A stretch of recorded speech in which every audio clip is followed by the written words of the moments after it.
সম্প্রতি ঢাকা বিশ্ববিদ্যালয়ের 18টি হলে ছাত্রদলের কমিটি প্রকাশ করার পর মধ্যরাতে বিক্ষোভ করেছে শিক্ষার্থীরা। প্রতিটি হল থেকে মিছিল নিয়ে শিক্ষার্থীরা টিএসসিতে জড়ো হন। শুক্রবার 8 আগস্ট দিবাগত মধ্যরাতে ঢাকা বিশ্ববিদ্যালয়ের টিএসসি থেকে এই বিক্ষোভ শুরু হয়। এদিন সন্ধ্যা থেকে ছাত্র রাজনীতির বিরুদ্ধে সরব থাকতে দেখা গেছে বিশ্ববিদ্যালয়ের নারী শিক্ষার্থীদের। সরেজমিনে দেখা যায় হল থেকে রাস্তায় নেমে এসেছেন নারী শিক্ষার্থীরা। এর সময় বিভিন্ন হল থেকে ছোট ছোট মিছিল নিয়ে এসে টিএসসিতে একত্র হন পুরুষ শিক্ষার্থীরাও। পরে একটি বিক্ষোভ মিছিল নিয়ে তারা ভিসি চত্বরের দিকে যান। এ সময় তারা 1, 2, 3, 4 হল পলিটিক্স নো মোর, লেজুর ভিত্তিক রাজনীতি চলবে না চলবে না, ছাত্রদলের রাজনীতি চলবে না চলবে না, ছোট টিমের রাজনীতি চলবে না চলবে না সহ নানা স্লোগান দেন। মিছিল শেষে রাজু ভাস্কর্যের পাদদেশে সংক্ষিপ্ত সমাবেশে রোকেয়া হলের এক নারী শিক্ষার্থী বলেন, যারা আমাদের হলে উপহার পাঠিয়েছিলেন আমরা সেই উপহার অবাঞ্ছিত ঘোষণা করেছি। সম্মিলিত সিদ্ধান্ত ছিল শিবিরের দেয়া পানির ফিল্টারে তারা রং লাগিয়ে দিয়েছে এবং এই ফিল্টার বের করে নেওয়ার সিদ্ধান্ত নিয়েছে তারা। আমাদের হলে কোনো ধরনের গুপ্ত প্রকাশ্য রাজনীতি চলবে না।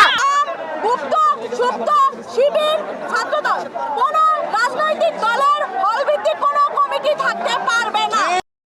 আমরা মনে করি অন্য নারী হলগুলো এমন পদক্ষেপ নেবে। পাশাপাশি কেউ যদি ছাত্রলীগের আতিকার মতো পরিণতি না চান তাহলে হলে ছাত্র রাজনীতির আলাপ তুলবেন না। অন্যান্য বক্তারাও প্রায় একই রকম করে তাদের প্রতিবাদ জানান।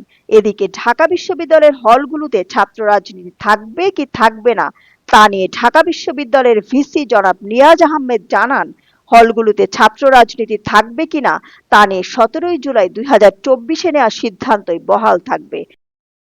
17 তারিখে তোমরা ছাত্র রাজনীতি বিষয়ে নিষিদ্ধ করবার জন্য বা ছাত্র রাজনীতি হল কেন্দ্রিক না করবার জন্য যে সিদ্ধান্ত নিয়েছো সেই ব্যাপারে আমি সেটা শেষ করতে দাও, সেই অনুযায়ী হল প্রশাসন সিদ্ধান্ত নিতে পারবে। পরে বক্তব্য জনাব সাইফুদ্দিন আহমেদ ভিসির বক্তব্যের পুনরাবৃত্তি করেন। তারা প্রবোসদেরকে দাবি জানিয়েছেন। স্বাভাবিকভাবেই প্রবোসরা এতদিন এই যেহেতু স্ট্যাটাস কোটা ছিল সেটাই বহাল ছিল, তো প্রবোসরা সিদ্ধান্ত চাচ্ছিলেন, তো সেই সিদ্ধান্ত আমরা আজকে জানিয়ে দিলাম। উপাচার্য মহোদয় জানিয়ে দিলেন যে 17 জুলাইয়ে হল পর্যায়ে ছাত্র রাজনীতি সংক্রান্ত যে সমঝোতা হয়েছিল সেই সমঝোতা বহাল থাকবে। দিলরুবা খান, দৈনিক আর নিউজ।